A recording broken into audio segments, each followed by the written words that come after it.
नमस्कार विद्यार्थी मित्रांनो, स्वागत आहे तुमच्या आपल्या मॅथ्स मॅजिक वर्ल्ड या युट्यूब चॅनल वरती. विद्यार्थी मित्रांनो, आजच्या व्हिडिओमध्ये आपण चिन्हांचे नियम यामध्ये गुणाकाराचे नियम पाहणार आहोत. यापूर्वीच्या व्हिडिओमध्ये आपण बेरीज आणि वजाबाकी यांचे नियम बघितले आणि त्याच्याशी संबंधित काही एक्झाम्पल सुद्धा सोडून घेतली. ठीक आहे, तर आजच्या व्हिडिओमध्ये आपण गुणाकाराचे नियम बघणार आहोत. तर यामध्ये सुद्धा गुणाकाराचे काही नियम आहेत. तर यामध्ये काही संख्या धन काही ऋण संख्या असतील तर अशा वेळेस गुणाकार कशा पद्धतीने करायचा आणि उत्तराला चिन्ह कोणतं येणार आहे याविषयीची संपूर्ण माहिती आपण या व्हिडिओतून घेणार आहोत. ठीक आहे, त्याचसोबत तुम्हाला इथे काही एक्झाम्पल सुद्धा आपण सोडून दाखवणार आहोत जेणेकरून तुम्हाला समजायला सोपं होईल. तर पहा, इथे जो पहिला नियम आहे गुणाकाराचा, तर यामध्ये बघा इथे आपण पहिली संख्या घेतली, इथे दुसरी संख्या आणि इथे उत्तराचं चिन्ह. ठीक आहे, आता हा जो नियम आहे हा एकंदरीत आपण फक्त दोन दोन संख्यांसाठी पाहणार आहोत आणि नंतर जर मग दोन पेक्षा जास्त संख्या जर गुणाकारात असतील तर ते एक्झाम्पल कशा पद्धतीने सोडवायचे ते सुद्धा आपण इथे पाहणार आहोत. ठीक आहे, तर चला तर पाहूया पहिलं एक्झाम्पल, म्हणजे पहिला नियम.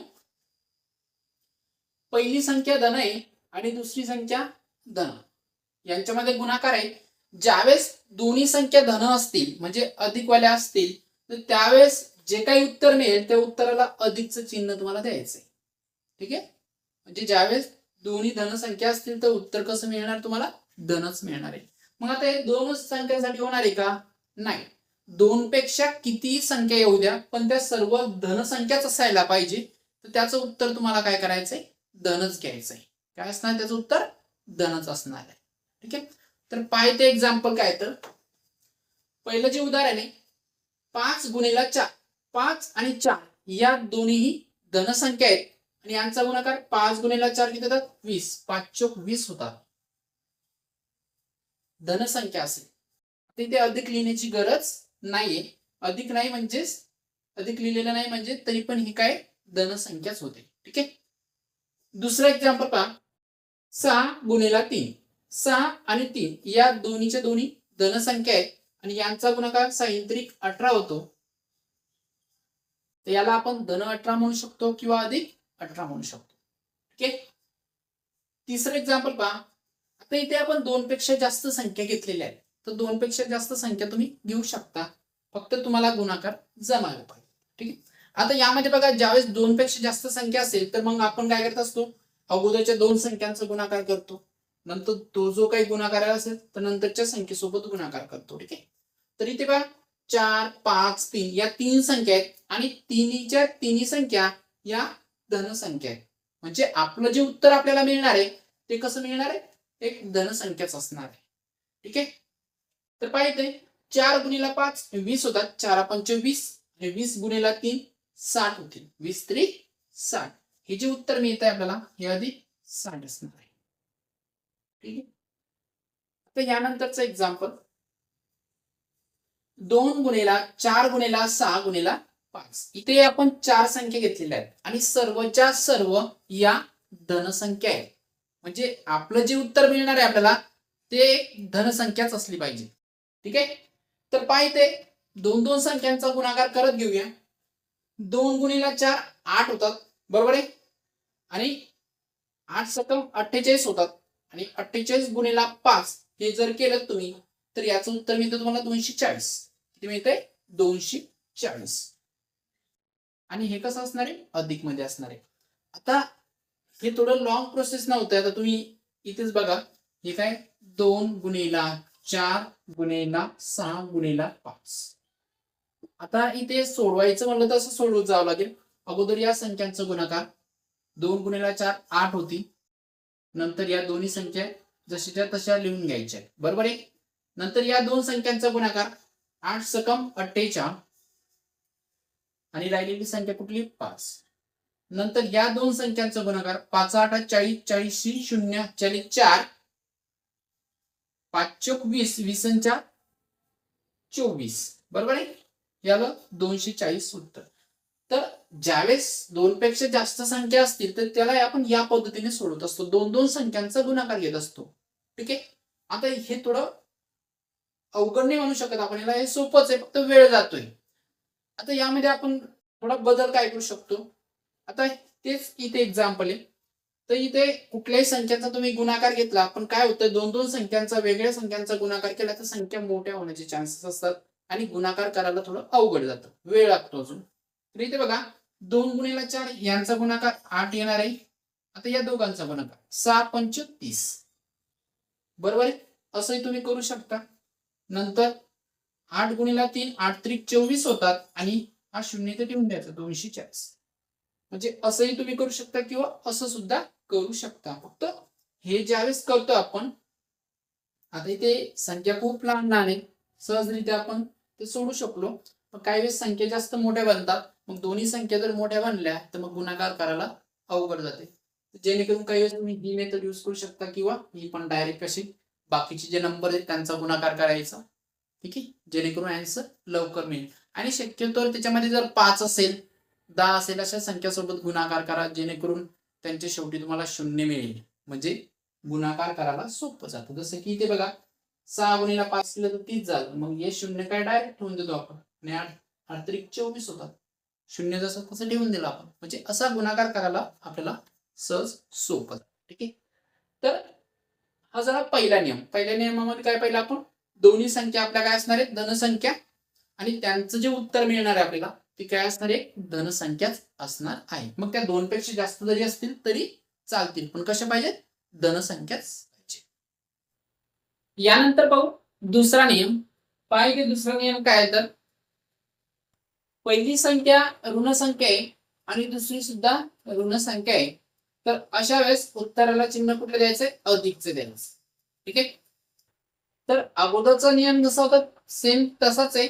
इथे पण दोन्ही संख्या ऋण धन धन होत्या, तर उत्तराला चिन्ह अधिकचं होतं आणि ते ऋण ऋण आहे. म्हणजे ज्यावेळेस चिन्ह सारखी आहे त्यावेळेस उत्तराला चिन्ह तुमचं अधिकचं आहे, बरोबर आहे. तर इथे बघा पहिली संख्या ऋण, दुसरी ऋण आहे. दोघांची चिन्ह सारखी असतील तर तुमचं उत्तराचं चिन्ह अधिकचं असणार आहे. तर इथे एक्झाम्पल पहा घेतलेले आपण 1 2 3 सर्व संख्या या ऋण संख्याच घेतलेल्या आहे. आता इथे फक्त आपण 2 संख्यांसाठी पाहणार आहोत. म्हणजे आता इथून दुसरा, तिसरा आणि चौथा हे जे नियम आहेत ते फक्त आपण 2 संख्यांसाठी पाहणार आहोत.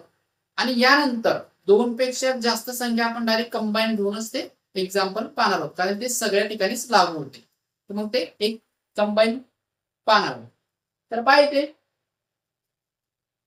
हे पहिले एक्झाम्पल, -4 गुणिला -8. आता दोन्ही संख्या ऋण संख्या आहेत, बरोबर आहे. आता यांचा गुणाकार करून घ्यायचा होता. 4×8 किती होतात, 832 होतात, बरोबर आहे. आणि नंतर उत्तराला चिन्ह कुठलं द्यायचंय, अधिकचं. तर ते लिहिण्याची गरज नाही.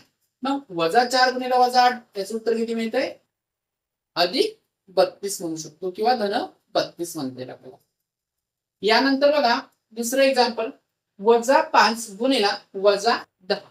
आता दोन्ही पण ऋण संख्या आहे आणि उत्तराला चिन्ह कुठलं येणार आहे, अधिकचं. तर या दोन्ही संख्यांचा गुणाकार करून घ्या. 5×10 होतं 50 आणि चिन्ह कुठलं असणार आहे, अधिकचं. तर ते लिहिण्याची गरज नाही. तर उत्तर किती मिळत आहे, -50 म्हणा किंवा +50 आपण इथे म्हणू शकतो. तिसरं उदाहरण पहा, -7 गुणिला -5. आता दोन्ही पण संख्या या ऋण संख्या आहे आणि यांचं जे उत्तर मिळणार आहे आपल्याला ते कसं मिळणार आहे, अधिकचं मिळणार आहे. तर 7×5 किती असतात, 7×5 35 होतात आणि उत्तराला चिन्ह अधिकचं असतं. उत्तर काय मिळतंय, +35 म्हणा किंवा -35 आपण इथे म्हणू शकतो. तर अशा पद्धतीने बघा, जर तुम्हाला दोन्ही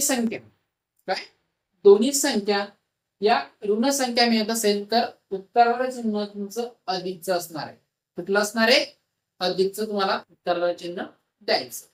यानंतर 2 पेक्षा जास्त संख्या असतील तर ते कसं सोडवायचं ते आपण नंतर पाहणार आहोत. ठीक आहे, यानंतर पाहू तिसरा नियम काय. तर पाहिजे पहिली संख्या धनसंख्या आहे आणि दुसरी ऋण संख्या आहे, उत्तराला चिन्ह वजाच असणार आहे. आता एक गोष्ट लक्षात ठेवा, पहिला आणि दुसरा जो नियम बघितला आपण त्यामध्ये दोन्ही संख्यांची चिन्ह सारखी होती. पहिल्यामध्ये दोन्ही धनसंख्या होत्या आणि दुसऱ्यामध्ये दोन्ही संख्या ऋण होत्या. पण अशा वेळेस उत्तराला चिन्ह अधिकच होतं. उत्तराला चिन्ह अधिकच होतं. तर इथे पहा तिसरा आणि चौथा या नियमामध्ये या ज्या दोन संख्या असणार आहे यांचे चिन्ह विरुद्ध असणार आहे, म्हणजे वेगवेगळी असणार आहे. एक अधिक असेल तर दुसरा वजा असणार आहे आणि एक वजा असेल तर दुसरा अधिक असणार आहे. तर अशा वेळेस तुम्हाला उत्तराला चिन्ह हे वजाच द्यायचे. ठीक आहे. तर पहा इथे तिसरा नियम, पहिली संख्या धनसंख्या आहे, दुसरी ऋण संख्या आहे, यांचा गुणाकार झाल्यानंतर उत्तराला चिन्ह तुम्हाला वजाच द्यायचंय. बघा दोन्ही चिन्ह विरुद्ध आहेत. ज्यावेळेस विरुद्ध चिन्ह असेल तर वजाचं चिन्ह द्या. ठीक आहे. पहा इथे एक्झाम्पल, 7 गुणिला वजा 4. 7 ही धनसंख्या, वजा 4 ही ऋण संख्या आहे. यांचा गुणाकार करून घ्या अगोदर. 7 गुणिला 4 किती होतात? 728 होतात. आणि उत्तराला चिन्ह आपल्याला वजाचं द्यायचं सांगितलेलं आहे. ठीक आहे. तर उत्तर काय असणार आहे याचं? वजा 28. ठीक आहे. दुसरं पहा, 15 गुणिला वजा 5. 15 ही धनसंख्या आहे आणि वजा 5 ही एक ऋण संख्या आहे. या दोघांचा गुणाकार करून घेऊ. 15 5 75 होता. 15 5 75 आणि चिन्ह कुठलं येणार आहे? वजाचं. उत्तर असेल वजा 75 किंवा ऋण 75 आपण याला म्हणू शकतो. तिसरं एक्झाम्पल पहा, 5 गुणिला वजा 10. 5 ही धनसंख्या, वजा 10 ही एक ऋण संख्या आहे. दोघांचा गुणाकार करून घ्या. 5 10 50 होतात. 50 लिहून घेतले आणि चिन्ह कुठलं येणार आहे? वजाच. उत्तर काय मिळते आपल्याला? वजा 50 म्हणा किंवा ऋण 50 आपण इथे म्हणू शकतो. ओके. तर अशा पद्धतीने ज्या वेळेस विरुद्ध चिन्ह असतील संख्यांचे त्या दोन संख्यामध्ये, तर उत्तराला चिन्ह नेहमी वजाच असणार आहे. यानंतर आता एक शेवटचा नियम पाहिजे. गुणाकाराचा नियम काय, तर पहिली संख्या ऋण संख्या आहे आणि दुसरी ही धनसंख्या आहे आणि उत्तराला चिन्ह वजाच. पण या ठिकाणी सुद्धा चिन्हे ही विरुद्ध आहेत आणि ज्यावेळेस चिन्ह विरुद्ध असतील त्यावेळेस उत्तराला चिन्ह हे वजाच द्यावं लागणार. ठीक आहे. तर पाहिजे एक्झाम्पल घेतलेले आपण. पहिलं एक्झाम्पल, वजा 4 गुणिला 6. वजा 4 ही एक ऋण संख्या आहे, 7 ही धनसंख्या आहे. अगोदर गुणाकार करून घ्या संख्यांचा. 4 7 28 होतात आणि ते वजाचे चिन्ह द्यायचं. म्हणजे उत्तर किती होणार आहे? वजा 28. यानंतर बघा, वजा 5 गुणिला 6. वजा 5 ही एक ऋण संख्या आहे, 6 ही एक धनसंख्या आहे. या दोघांचा गुणाकार करा. 6 पंच 30 होतो. बरोबर आहे. आणि उत्तराला चिन्ह वजाचं द्यायचं. म्हणजे उत्तर किती मिळणार आहे? वजा 30. एक शेवटचं एक्झाम्पल पाहिजे, वजा 10 गुणिला 20. आता यामध्ये बघा ही एक ऋण संख्या, ही धन संख्या. गुणाकार करून घ्या. 20 10 हे 200 होतात आणि उत्तराला चिन्ह वजाच असणार आहे. उत्तर काय मिळतं आपल्याला?